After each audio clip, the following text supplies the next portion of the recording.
If you want to share your financial model with investors without sending the actual Excel file, Peony allows you to create a controlled view-only experience. Here is how it works.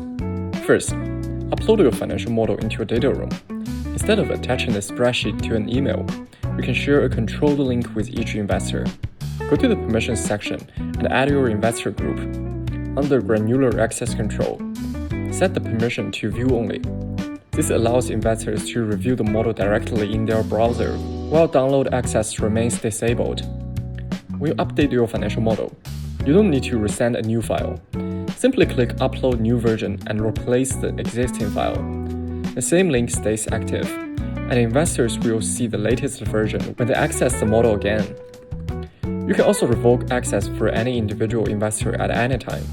Simply change their permission to No Access, and they will immediately lose access without affecting other viewers. Now let's make the file viewable.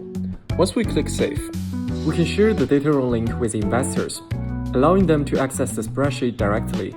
Now let's move to the investor's perspective. As you can see, they can view the Excel file directly in its original format, rather than a static PDF preview commonly used by traditional data rooms.